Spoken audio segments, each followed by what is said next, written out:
Hi there! In this video, you will learn 5 secrets to setting boundaries with narcissists and respecting boundaries in a relationship.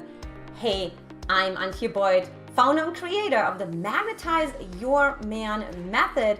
And look, I am super passionate about helping you to set boundaries and really handle and navigate if you are in a narcissistic relationship, if you're dating narcissists, if you come across narcissists, so that you really become more like a narcissist repellent. How is that?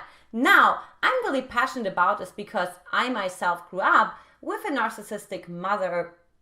I grew up with all those dynamics that were happening in the household, all this manipulation, sabotaging, second guessing, questioning and doubting myself, and totally losing who I am and what I want, and totally forgetting about that because I had to just remember what my mom wants, and what she does. And guess what? Because of that, I was, of course, attracting a lot of narcissistic behavior patterns in men into my life as well. Now, luckily for me, I found lots and lots of tools, techniques, broke through those patterns, and attracted my super amazing husband of now 6 amazing dream years together. And look, I want to teach you how to do the very same thing. So let's go ahead and dive right in, shall we? So secret number 1 is no is a complete sentence. And yes, you may have heard this before, but yet there's this part inside of you that just kind of wants to give everybody sort of the benefit of the doubt, explain things a little bit more, justify things a little bit more. But look, here's what happens when you do that. For one, you communicate to the other person that this is actually not normal. Well, picture this. If you have dark hair, why would you have to explain that you have dark hair, right? If you have green eyes, why would you have to explain why you have green eyes? Same is true with your no. A no is a no.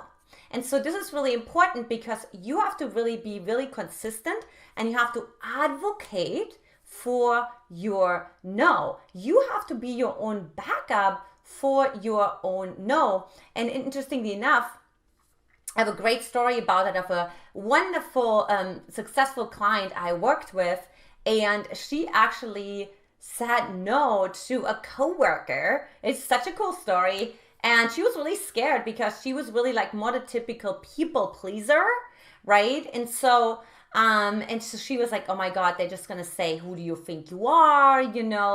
Go get lost. And instead, he totally loved it, and he totally high-fived her. So look, this is how easy this can be, how simple this can be. Now, in order to really say no is a complete sentence, what have to you be willing to be with is sort of the unknown, right? This is whoa, this emptiness, this uncomfortable uncertainty that's follows afterwards. Because what happens is in that unknown, in that emptiness, what comes up to the surface is, of course, shame and embarrassment, and really saying, well, who am I? Do I have the right to exist here? Do I have the right to have a different opinion? And of course, depending on your childhood, and if you do attract narcissists into your life, you probably have a childhood with an emotionally unavailable parent, if not a narcissistic parent. What that of course means, once you face that emptiness, right, you right away hear those voices in your head from your parents that say who do you think you are? No, this is not how we're rolling here in this household, right? And then you're feeling yourself literally deflating and shrinking and wanting to hide in the corner, right? And in order to avoid that, it's really about embracing the unknown. And how you do that is saying no, and take a breath. Take a breath, fill out that space that otherwise you would want to fill in with some laughter or, of course, with some explanation. Secret number 2, remind yourself of your worth. I am a queen. I am the prize. I am infinitely worthy. I have just as many rights as you have. and so on. So first and foremost, just really developing a super healthy internal dialogue. Now, hold on one second, Antia. How am I supposed to feel more worthy? Well, first and foremost, believe it or not, it is actually you starting to focus on yourself. You are actually turning everything that you're sending out, like being the giver and the provider, and you're being so generous, actually flipping that, right? So if you visualize like almost like a radiating, energy going out, right, to other people, it's almost like as if you're radiating that energy back to yourself and actually asking yourself, how can I give to myself even more? How can I provide even more for myself? How can I be even more aware of myself? This and many questions like that, we will truly help you in really reminding yourself of your own worth, okay? Because it's like, think about it, it's like really almost inauthentic to say everybody else is more worthy than you. What are they doing differently? Are you born on a Monday and they're born on a Tuesday? And so everybody who's born on a Monday had a bad, they're just not worthy, right? Just God was just like worthy, and has like those stamps, not worthy, right? And think about it this way. Sometimes we say we're not good enough, but then on the other hand, we say we're actually special enough that we got a special stamp that said, I'm not worthy. Of course, that is so not true. And it's really about you bringing your thoughts, your beliefs about yourself, your actions, and your words into alignment with that worth. Secret number 3 is be willing to leave the relationship completely. Now, this idea actually comes from the sales and negotiation world. As we know, when we think about those high-level financial negotiations, when we call it the Shark Tank, or the pressure, all those, war room and whatever the room's all called, right? What you want to know is like that the person who is willing to walk away is oftentimes getting the deal. Now, why is that? Now, let's actually roll back on that because it's about attachment, okay? So it's really understanding, okay, if you are less attached, you actually attract your man much, much faster. Now, I remember a really cool story of one of my friends and of one of my clients, one of my friends. Well, they're all my friends now too, for sure. But one of my clients, and she actually, when she really learned, right, when she just really trained herself to not be attached anymore to how the guy responded, if the guy liked her, if the guy responded to her, and she actually became rather unattached and she became more committed to the process and detached from the outcome, that's when things really shifted rather fast for her. I mean, she had finally reaching out men to her left and right, consistently texting her. And then after texting her, they actually called her, they asked her out. And it was so funny. I remember she was telling me, well, Antia, we'll just see how it goes. And I was like, who are you, right? But she had, of course, implemented all my principles that I teach in my Magnetize Your Man programs and was willing to walk away. She said, this or even something better. So keep that in mind. So secret number 4 is, as I already mentioned before, don't second guess yourself. Now, look, I really speak from experience. I will never forget all this time when I was doubting myself, when I was going on hundreds of first dates and questioning myself, when I didn't get a text message back, when I didn't get another inquiry, when I didn't get asked out again. What did I do wrong? Did I do something wrong? Did I say something wrong? Should I have sent a smiley face? Should I have sent a text message without the smiley face? I know this sounds so crazy, right? But yet, how many times, be honest with yourself, are you going into analysis paralysis and just really look at the super tiny and just really irrelevant pieces of your communication and second guess yourself, doubt yourself? The minute you make a decision, you're like, should I have gone the opposite direction, right? Maybe you have to make a decision whether you should go on a date with this guy or should go on a date with this other guy. Maybe you met a couple dates online, let's say, right? And you're like, oh, should I have gone with John? Now I feel like I should have gone with Peter. Or I should have gone with Peter. Now I feel like I should have gone with John. And so what happens there is there's a parts conflict inside of yourself. So the same was true for me as I talk about in my anxious, ambivalent, and also my disorganized attachment style videos that you can, of course, also check out on my channel.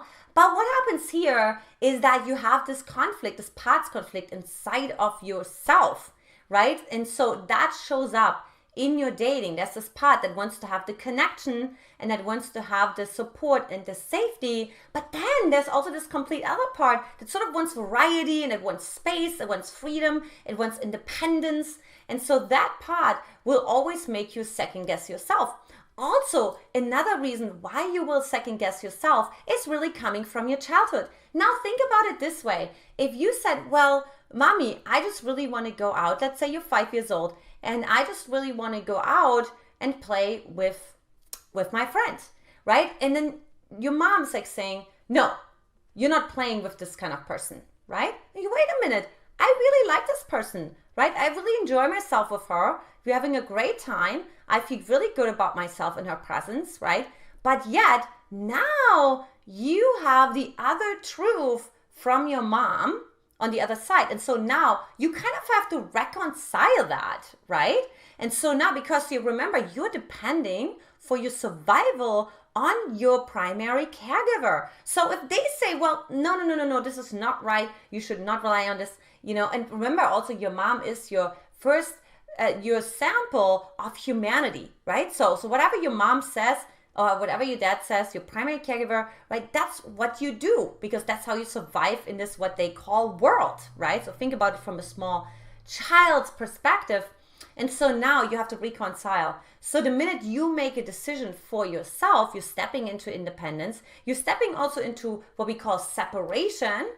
You want to like, oh, wait, did mom want to do that? Like, what if mom agreed with that, right? And so now you have that parts conflict and you carry that on. So the biggest piece here is really distinguishing what did your parents want for you? So you have to make a separation here, and I had to do that as well. And then what do I want for myself? And learning to be unapologetic with that, and also letting go of that eternal sort of like approval seeking, right? Like, I need this like approval, and I need to be right, and, I need to be supported, and also being okay to have an opinion that may not be supported. Right? So it's really important. That's why when we go back to secret number 1, no is a complete sentence, really backing yourself up, being your own rock in the sea, and not relying on what other people from your past wanted you to do. And secret number 5 is getting into a new environment or social circle that supports you. Now look, there's this old saying that environment trumps willpower. So that is right? Jim Rohn said that our success is directly proportional to the 5 closest people in our life, right? Show me your 5 closest people and I show you who you are, what income you have, what kind of quality of relationships you have, and in some cases, even what kind of health status you have as well. Okay, so it's really important to surround yourself with really people who have what you want. So my husband and I will always make sure when we hire somebody, when we're surrounding ourselves with people, that they have what we want, that they live in alignment with our own life values. Because we know, look, we're not always conscious 24/7, right? We are processing 2 billion of bits of information per second. Now, get this, out of those 2 billion, we're processing only 134, not 134,000, 134 on a conscious level, right? So we don't have a lot of control on the conscious level, right? And so part of where the unconscious level comes in is our environment. So you better damn make sure you live in a good neighborhood, you have the right friends, you have the right dialogues, right? So you're not talking about people, you talk about ideas, right? So that's what successful people talk about, is ideas. They don't talk about people. They don't gossip, right? And also making sure that are they talking behind somebody else's back? Rest assured, they're going to do the same about you. Do they have integrity? Do they follow through, right? So important. So really making sure that your social circle supports you in those boundaries, right? So how to set boundaries with a narcissist, it's really, really important, because so if you have like girlfriends who are really supporting you as well in setting those boundaries, then when you come up with this sort of empty energy and space, right, after you say no powerfully, right, so then you feel like you have an extra support, you have an extra cushion. And so you feel much safer to set that boundary. Okay, and then of course, that social circle will also help you. It almost creates a little bit of a leverage to pull you out of that relationship, and helping you to say no reminds you also who you are, what you stand for, what your values are. And so really being that perfect mirror for yourself.